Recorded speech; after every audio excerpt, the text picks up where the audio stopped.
পরিবর্তন ও প্রশাসনিক রূপান্তরের মধ্য দিয়ে আমরা একটি নতুন অধ্যায়ে প্রবেশ করেছি। এই প্রেক্ষাপটে আমাদের সকলের দায়িত্ব আরও বেড়েছে।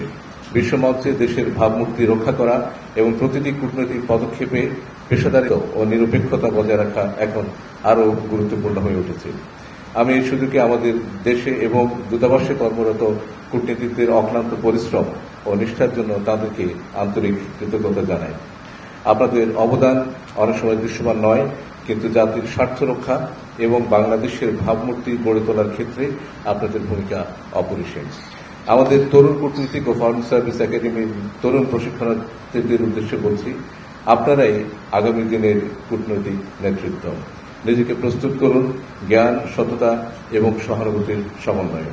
বৈশ্বিক বাস্তবতা বুঝুন, কিন্তু কখনোই আমাদের নিজস্ব মূল্যবোধকে ভুলে যাবেন না। আপনাদের প্রস্তুতি, মূল্যবোধ ও নিষ্ঠায় নির্ধারণ করবে বাংলাদেশের কূটনীতির ভবিষ্যৎ। আপনাদের প্রতিটি পদক্ষেপ হতে হবে তথ্য নির্ভর, কৌশলগত এবং দেশের সার্বিক কল্যাণে নিবেদিত।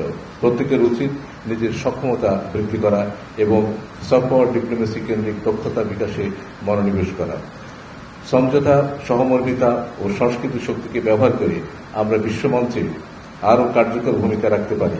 এই নৈপুণ্যই আমাদের কূটনৈতিক পরিস্থিতিকে করে তোলে আরও মানবিক, গ্রহণযোগ্য ও টেকসই। সম্মানিত অতিথিগণ, ফরেন সার্ভিস দিবস কেবল অতীত স্মরণ নয়, এটি ভবিষ্যতের জন্য প্রতিশ্রুতি। ফরেন সার্ভিস শুধুই একটি চাকরি নয়, এটি একটি দায়িত্ব, একটি ব্রত। আমরা প্রতিদিন দেশের জন্য, মানুষের জন্য কাজ করি। আমাদের পূর্বসূরীদের মতো আমরাও জাতিকে মর্যাদার আসনে প্রতিষ্ঠিত করতে পারি যদি আমরা নিষ্ঠা, সততা এবং পেশাদারিত্বকে জীবনের মূল মন্ত্র হিসেবে গ্রহণ করি। আমাদের সকলের সম্মিলিত প্রচেষ্টায় বাংলাদেশের গৌরবময়, নীতিনিষ্ঠ ও জনগণের আকাঙ্ক্ষার প্রতিফলক কূটনীতিতে আরও এগিয়ে যাবে। 2024-এর জুলাই আগস্ট বিপ্লবের মূল ভাব একটি দুর্নীতিমুক্ত, বৈষম্যহীন, ভবিষ্যৎমুখী, স্বচ্ছ ও দায়বদ্ধতা ভিত্তিক গণতান্ত্রিক ব্যবস্থা গড়ে তোলার জন্য মাননীয় প্রধান উপদেষ্টার নেতৃত্বে এবং মাননীয় পররাষ্ট্র উপদেষ্টার দিক নির্দেশনায় আমরা পররাষ্ট্র মন্ত্রণালয়ে কাজ করে যাচ্ছি।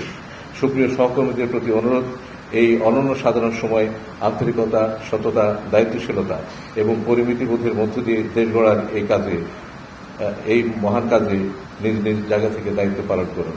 আগামী বছর আমরা আশা করি যে সমস্ত বাংলাদেশ দূতাবাসে আমরা ফরেন সার্ভিস ডে পালন করতে সক্ষম হব।